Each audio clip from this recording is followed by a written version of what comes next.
my channel. Today I will explain about bacterial reproduction. So let's get started. Moving on with the introduction of bacterial reproduction, bacteria can reproduce by two ways: asexual method and sexual method. Under asexual method, we will study about binary fission, budding and spore formation. And under sexual method, we will study about conjugation, transformation and transduction. First, we will study about asexual reproduction in detail. Under this, the first one is binary fission. Now, binary fission is a process which is commonly found in the prokaryotic organisms, as it takes a lesser time for the bacteria to reproduce. Approximately 17 to 20 minutes are taken for a binary fission process to complete. Now, what is this binary fission process? Let us understand. It is a process where the genetic material duplicates itself and over a process of steps, it divides into two daughter cells. Now, the first step under this is when the bacteria is ready to reproduce, it replicates its DNA into two copies. Once the replication occurs, the cytoplasm over these replicated DNA elongates, separating these replicated molecules from the origin DNA molecules. The second step is the division of mesosome. Now, as we know, the plasma membrane has invaginations such as called as mesosome. So these mesosomes pinch off from the cell wall and they form a duplicated cell which looks almost ready to be forming into daughter cells. But yet, a membrane synthesis occurs separating these two DNA molecules. Once this membrane separates into the DNA molecules, the cleavage occurs, and finally, once these two daughter cells are separated from each other, a septum formation occurs, hence finishing off the binary fission process. Now moving on to the next one, that is budding. Now budding is very rarely observed in the bacterial cells, but in a few it is observed, and this process occurs when a bud occurs at the end of the cell. Now when the bud occurs at the end of the bacterial cell, the nuclear or the nuclear genome replicates itself and the replicated part or a copy of it moves into the bud. Now once the bud is matured, it detaches from the bacteria and forms a new bacterial cell. Example for this is Bifidobacterium. The next one we'll study about the spore formation. This is a very important topic as a lot of bacteria, or you could say rod-shaped bacteria such as Bacillus, Clostridium species, or the bacteria form these spores. Spores can be of various types, but the endospores in particular are forming for the bacterial reproduction. Now, sporulation occurs only during certain unfavorable conditions. Now, what are these unfavorable conditions? These can be extreme climatic changes, environmental stress, abiotic stress, or lack of nutrition in the surroundings. Only under these certain conditions, the bacteria undergoes spore formation. Now, some bacteria form these spores inside the cell itself, and they are called as endospores. They are thick-walled and these are resistant spores and are formed due to adverse conditions. Now, protoplast of endospores contain nucleoid, cytoplasm and certain ribosomes and present as soluble proteins also. Cortex of this contains an anticoagulant dipicolinic acid that stabilizes the calcium ions. Now, the calcium ions present in the spore formation are very essential as once the dipicolinic acid chelates these calcium ions, these remove all the water molecules from the bacteria and contains only 15% of water inside the spore for its survival. Let's see on how the endospore looks. This is the diagrammatic representation of an endospore. As we can see, there are three types of endospore formed. First type is the central endospore, as in when the endospore is in the center of the cell. Second one is the terminal endospore, as in the endospore is formed at the terminal end of the bacterial cell. The third one we can see is the subterminal endospore, as in a little away from the terminal end, the endospore is formed. Now we'll study about the structure of endospore in detail. See, this is the endospore structure. The outermost layer is the exosporium. Then moving on to the inner layer, the spore coat the cortex. The cortex contains all the required proteins for its survival. Then we have the plasma membrane, the core wall and the cytoplasm, and obviously the nuclear body.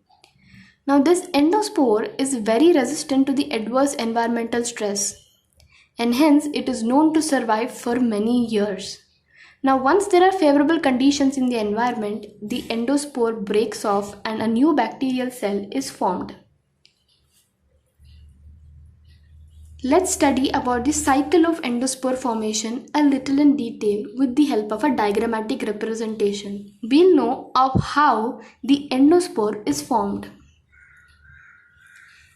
The first step, let's go with the first step. The spore septum begins to isolate newly replicated DNA and a small portion of cytoplasm. So even during the spore formation, we can see that there is a replication of DNA occurrence. So once this replication occurs, a cytoplasm separates the replicated DNA and it slowly starts to pinch off from the original cell. The second step, plasma membrane starts to surround the DNA and the cytoplasm and the membrane isolated. So what I have already told, the replicated DNA separates off from the original cell. So once it separates off, it forms cytoplasm, plasma membrane and the required membranes to separate off. Now this spore septum surrounds the isolated spore portion, forming a forespore. Forespore is a term used which is a stage before the spore formation, or forespore is also known as pre-spore. The next step, we can see the peptidoglycan layers occurring between the membranes. Now once this is formed, layers of coats are formed like the cortex cell or the core wall, and finally the exospore is also formed during the spore formation. Once it is formed, these spores are released from the cell and it contains the minimum amount of water, the required nutrients for the cell to survive in the extreme conditions. As I said, once the favorable conditions are possible, the endospore are released into the atmosphere into a new bacterial cell. This is commonly observed in the Bacillus subtilis and Clostridium botulinum. Next, we'll study about the sexual reproduction. The first one under sexual reproduction, we'll study about conjugation. Now, conjugation is a process where a genetic material is transferred from one cell to the another bacteria via a pili, or also known as a conjugation tube. Now, this was first identified or discovered in E. coli in 1946 by Lederberg and Tatum. Now remember, this year and the scientists are important because sometimes questions have been asked on this. This is how a conjugation representation looks like. The conjugation process involves two cells, the F positive and the F negative cell. Now in the F positive cell, which is a male cell or called as HFR cell or the donor cell. Now HFR stands for high frequency recombination cells. Now these cells have the capability to transfer a part of their genetic material into the another cell. This cell is an F negative cell. So in this process, what happens is the F positive cell transfers a part of its genetic material into the F negative cell. When it has to transfer, a conjugation tube or a pili are formed. How it is formed, two bacterial cells approach closer to each other, and once they are approaching closer to each other, the pili attach together, and once these pili attach together, the reproduction material or the genetic material transfers into the F negative cell. Once it transfers into the F negative cell, these pili detach off eventually after the process. And once the F positive genetic material enters into the F negative genetic cell, the homologous sections of these chromosomes synapse, as in a crossing over occurs and these F positive genetic material enters into the F negative genetic cell and incorporates with the genetic material, and hence converting the F negative cell also into the F positive cell. This process is commonly observed in the bacteria with the help of pili. The next we'll study about transformation. Now transformation is commonly studied by a horizontal gene transfer process. It is an experiment which was performed by Griffith scientists in the year 1928 in Streptococcus pneumoniae. This is how the Griffith experiment looked like. What he did was he took a live strain S from the bacteria. Now he injected this S strain into the mouse. But he observed that this mouse died after certain days. Then second, he introduced a R strain, which is a non-virulent strain, into the bacteria, and that mouse survived to his surprise. Now what he did was, in the third step, he introduced a dead or a heated S strain into the mouse, and he observed that the mouse survived.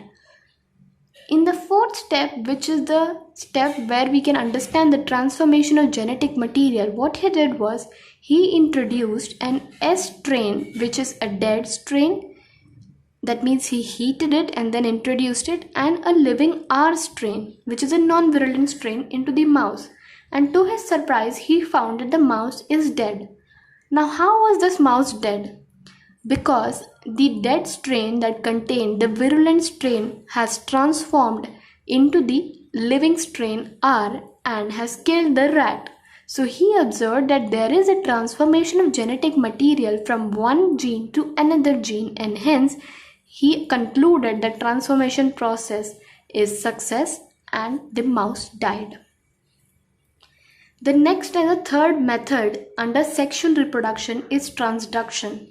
Now transduction is a process of gene transfer from one bacteria to another bacteria with the help of virus. It was discovered by Zinder and Lederberg in 1952 in Salmonella typhi.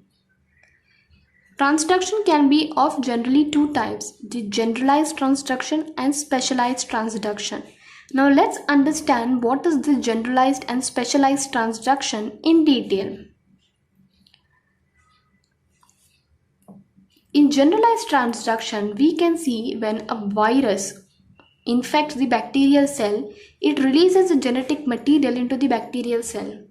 Now the bacterial cell is infected with the virus. So the viral DNA replicates or breaks down the entire host cell and hydrolyzes into pieces, and it synthesizes the viral DNA, the viral proteins. Once these viral proteins are secreted or are produced, what happens is when it is ready to infect the new cell, sometimes it contains a part of the bacterial DNA also packed into the phage cell. So once it contains the phage cell and the bacterial DNA part of it, when it is introduced or infects a new host cell, it introduces the bacterial DNA also into the new cell. This is a generalized transduction process. In the specialized transduction process is when the prophage DNA already is incorporated into the bacterial DNA.